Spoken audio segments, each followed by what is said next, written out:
Hey, what's up guys? Welcome to Anime King. And today I'm going to be giving you part 41 of What If Naruto was taken by the Raikage. Remember to get this one to 100 likes as usual, share this to all of your friends on your social media platform, and I also posted a new episode of Uchiha Naruto, the Sage on my second channel, so go ahead and check that out and enjoy. And after this, I'm going to be posting What If Naruto went missing for 4 years, so remember to stay in tune. And if you guys are new and this is the first time you hear my voice, what are you waiting for? Go ahead and click that red subscribe button and join the Anime King family and be a part of the channel. And thank you all for your support and help. And yeah, without further ado, let's get straight into it. Start the intro. You can change. You satisfy the rage in me. Take away my pain. You satisfy the rage in me. So the last time we left off, we had a time skip and Naruto and his group has grown. Haku was currently living at the Cloud Village. Anko was still on her mission to destroy all of the remaining Sound Base. As she fought Tadakatsu in the last part, Tadakatsu has also grown as Haku could believe it. She thought that he was supposed to be a strong teenager, but he was a muscular teenager. So, she had to retreat after Teiwaya ended up coming there as well, but she was no match for Tadakatsu. Meanwhile, back at the Cloud, Naruto and Haku were currently at the Raikage's ballroom as they were meeting a new Daimyo, and Naruto could sense that something was up with this guy. So yeah, that was basically the last part we left off, so let's start this new episode. Look sharp, said Haku, breaking Naruto talk with Kurama. Lord Navier, said the Raikage, I would like you to meet Haku of the Yuki clan, and Naruto of the Uzumaki clan. A introduced the both of them to Lord Navier, as Lord Navier bowed respectfully. It is an honor to meet you, Lord Navier said. I have heard stories about your adventures. Haku bowed back and thanked the Lord for his kind words, as Naruto stared at the man for a few seconds, not saying anything. Naruto then looked at Haku, as Haku knew what Naruto was thinking. Haku knew that Naruto was suspicious of the man, but played cool. Naruto then bowed, as he thanked the Lord with a smile. Something is definitely not right with that man, Naruto thought as he watched Lord Navier leave. Elsewhere, Tadakatsu sat quietly while Karin administered the antidote to the hand that Uncle Snake bit the night. Karin has also grown taller in the last 3 years, but it ain't there. Her physical shape hasn't changed that much compared to Teiwaya, who was now curvaceous. And it also bothered Karin a lot that Teiwaya looked so much better than her, as she now wear a purple top and black shorts, as she wore the top in a way that showed off her belly button. That was Tadakatsu's request and she did it. I wondered, said Tadakatsu. What are you wondering about? Karin asked. That uncle woman was hot. I wonder if Orochimaru ever nailed her. Don't talk about such nasty shit, said Karin as she smacked Tadakatsu upside the head. What? I was just curious if you think that Orochimaru ever nailed, as Tadakatsu shut his mouth when he saw Karin raise her hand up again. Sorry, he said. Are you done with my hand? He asked. Yeah, it will be fine now. Where's Teiwaya? She asked. Waiting for us in the bedroom. Karin grabbed a hold of Tadakatsu's arm and they start to walk off into their room to have some fun for tonight. Unfortunately for them, someone was about to crash their party. This place hasn't changed much, a hooded figure commented as it entered the hideout. If I know Tadakatsu, he would have taken the room with the biggest bed, which is right down this hall, the hooded figure said as he made his way. A sound of a toilet flushing got the man's attention, and he stopped in the middle of the hall. The door opened up and a woman walked out, wiping her hand with paper towels. Teiwaya? The stranger thought, barely recognizing her. She noticed the man and they both stood quiet for a few seconds, just staring at each other, till Teiwaya broke the silence. "Who the hell are you?" she said. "Teiwaya," the man said. "You used to have such beautiful hair. Why did you do something as terrible as that to it?" As Teiwaya did her hair in a punk rock way, she just had a mohawk. The man then removed his hood, and Teiwaya was scared out of her mind. "You!" she cried out. "Yes, me. Make yourself useful and get Tadakatsu. I have something important I want to speak to him about.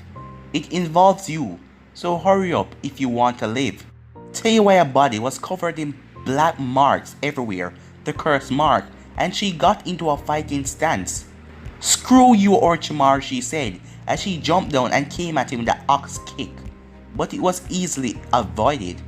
Orochimaru backhanded her away easily, but she flipped and landed on her feet. "Orochimaru," the man said. "Look at me, you fool." "Did Orochimaru had white hair?" he asked her. "What the hell is going on?" asked Tadakatsu as he arrived with Karin, and he stood and watched the stranger. "Are you Kabuto?" Tadakatsu asked, as the man's facial structure resembled Kabuto, but his skin was pale like Orochimaru, and he had the same snake eyes with the purple outlines.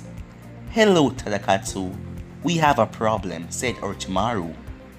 Back at the Cloud Village, hours later, "Pin that skinny wuss," Naruto shouted out as he was watching wrestling on a TV. Haku walked into the room as he was angry at the outburst. "Naruto, would you mind keeping it down? I have got lesson plans to work on." "What?" "Please don't start with that crap now," Haku said. "What?" Naruto said as he kept turning up the TV. "Seriously, don't." "What?" he said again. "I will say it one more time. Don't." "What?" Naruto said again. Haku wasn't in the mood to play Naruto's game tonight as he walked over and slapped him right in the head. "You screw up now," Naruto said as he was watching a lot of wrestling, as he rushed to Haku and picked him up and slammed him down into the carpet. As the both of them started to wrestle, they fought for a few minutes, but Naruto won as he pinned Haku down on the ground.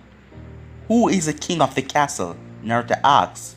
"Neither of you," as both Haku and Naruto looked up as they saw Yujito as she was back from her mission. "Before I forget, the Raikage said that he needs to see both of you tomorrow. Something about a mission," as she then sighed as she walked away, no doubt to take a shower after the long mission that she had. The next morning, Naruto and Haku went to the Raikage's office as he ordered. "What do you need us for, boss?" Naruto asked. "I will make this quick. Lord Nether has requested the two of you as his bodyguards for a politics gathering in the land of Iron. You will be leaving tomorrow morning." "What? Why do we have to go?" Naruto complained. "He said that the both of you made a good impression on him last night. I shouldn't have to remind the both of you for the importance of this mission. This man is going to be our biggest supplier for things in the future. Don't mess this up. Haku, I trust that you can keep Naruto in line." "I will, sir," Haku answered, as Naruto stormed out of the room fuming mad as the Raikage stopped them before they could leave. "You two aren't the only ones suspicious of him. Just remember to tread lightly. He can destroy everything if he wants to. I won't risk us being in the same situation that the Sand Village was in a few years ago." "Yes, sir," the both of them answered. After a couple of minutes, Naruto was walking through the village, talking about bullshit missions as he went to the training ground to work out some frustration. When he got there, he saw some familiar faces sparring. "Zaku, Kin," he yelled out, getting the both of their attention. The two of them turned as they welcomed their friend with a smile. They have also grown within the last 3 years, as Zaku was now around the same height as Naruto. Kin was at Zaku's shoulder. They both wore Cloud Genin uniform, but Kin spiced up her outfit with a matching grey scarf. "Just who I want to see. Think fast, as Zaku lifted up his arm and pointed it at Naruto. Naruto quickly jumped up as he avoided the fireball coming out of Zaku's arm cannon. That's new, Naruto thought, as he landed on the ground. I finally figured out how to apply my elements into these cannons on my arms. Now I can use fire without weaving hand signs. Awesome, aren't they? Zaku said, boasting. That's really awesome, Naruto said, as he then cricked his knuckles. Let's put that new ability of yours to the test, as Naruto rushed at him as the both of them started to spar. I guess I'll referee then, Kin said, as she knew coming between these two when they're sparring is pointless. The two started their sparring with taijutsu. After a while, Naruto backed away as he started to sniff. You smell something burning? He asked. No, Zaku said, as he was laughing. Dumbass, said Kin. Naruto quickly realized that the burning smell was coming from his own head. The tips of his spiky hair were burning as Naruto started to run back and forth like an idiot, as eventually Kin put it out using the water in her container. He can also coat his hands in fire chakra and burn anything he gets close to. You're lucky he only got the tips, said Kin. Naruto glared at Zaku, who was now laughing, as Naruto then vanished in the blink of an eye as he tackled Zaku down to the ground. Now, you pay, Naruto said. At nightfall, Naruto finally arrived home as he went to the store to get some products for his hair to fix it. Before he opened the door, he noticed a piece of paper pinned to the door with a senbon. Yujito friends are here tonight. Killer Bee said we can stay at his place, the note read, as Naruto knew that Haku was the one who wrote this. Not wanting to deal with his sister's floozy friend tonight, Naruto went to Killer Bee's house. It wasn't very far, so he arrived in minutes. Naruto knocked on the door as Haku answered, as Naruto could tell that something was off with a look on Haku's face. His face was pink and he looked wobbly on his feet. Did B get you drunk? Naruto asked. No. B, his friends, Haku said, not forming a proper sentence. Who does he have over? Naruto asked as he walked in. Haku led him to the living room, where the last person he expected to see was sitting on the couch. Well, if it isn't my godson, Jiraiya said, as his face was pinker than Haku's.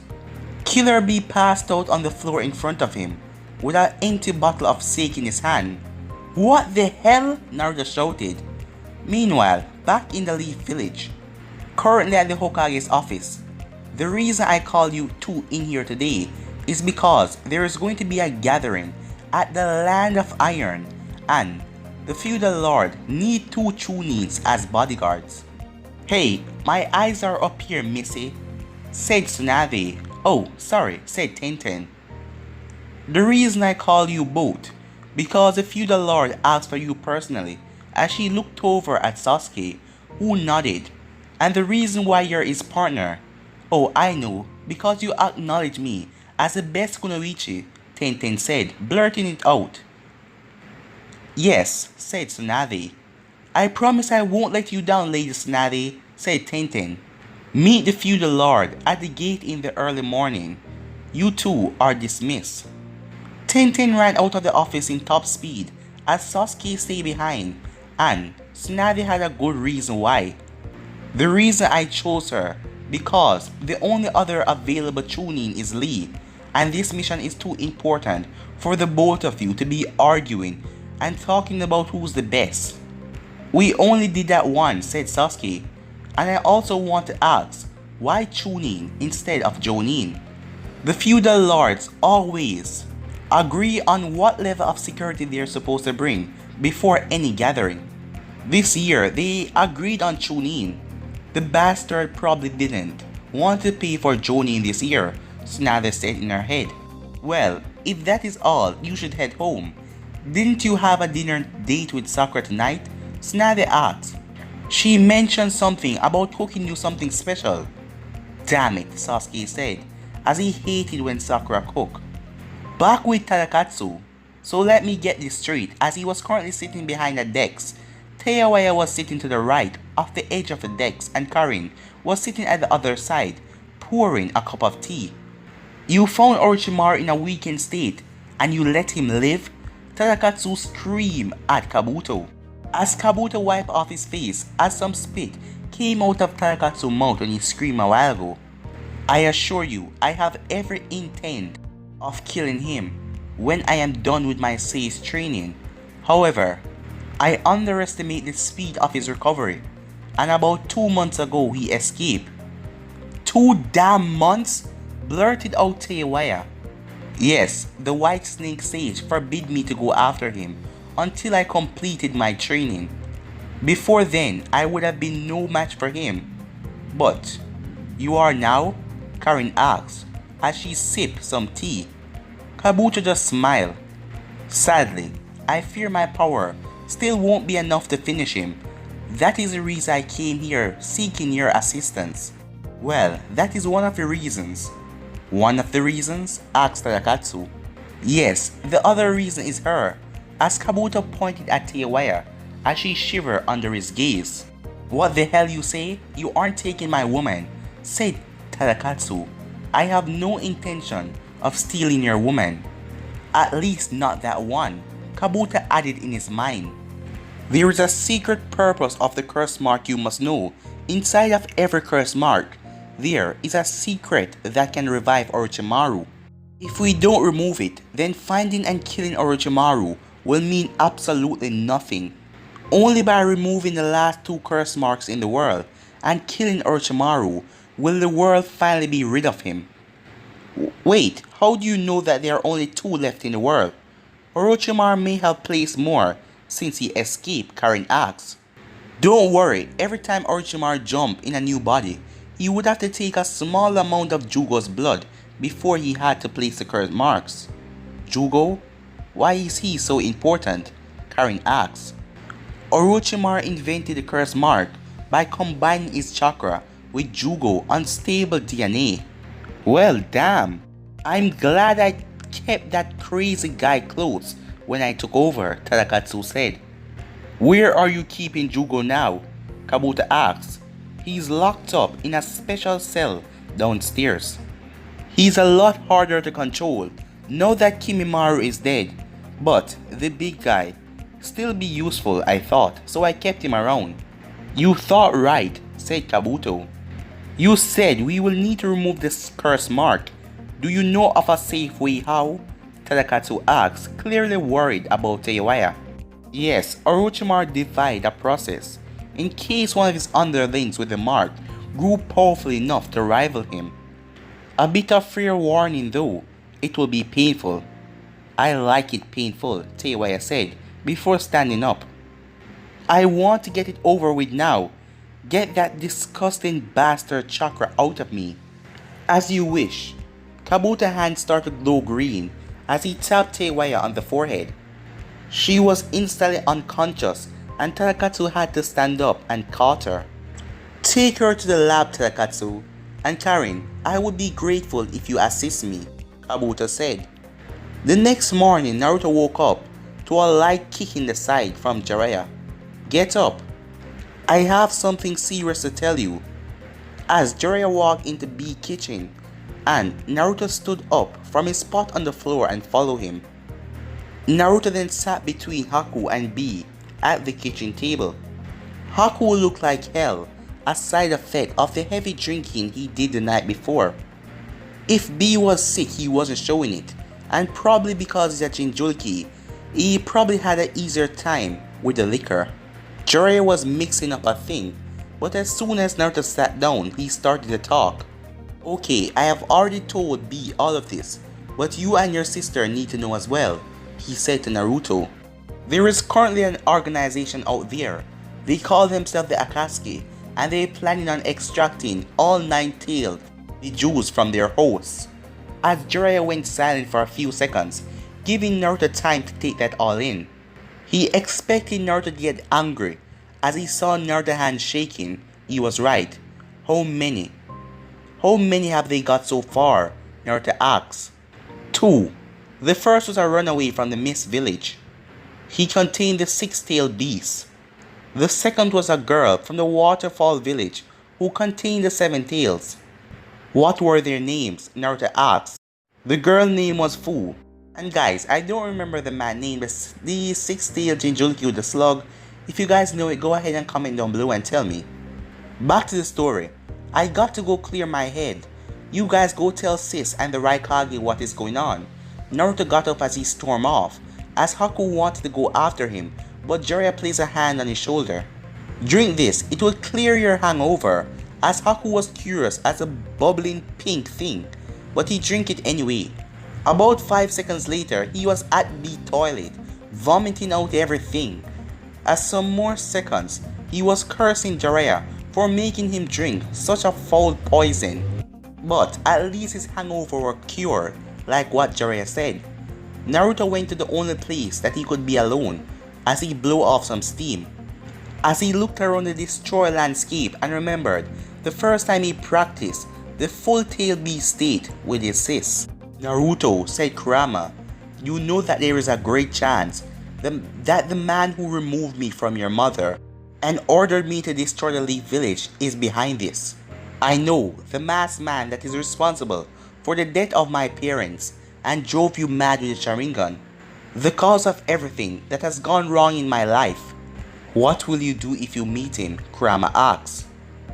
The first thing I'm going to do is ask him why. The second thing I'm going to do is kick his ass from here to across the world. Until then, lend me a little power so I can let out this frustration. We don't have much time. Remember, you have a mission. 5 minutes then. Just give me 5 minutes.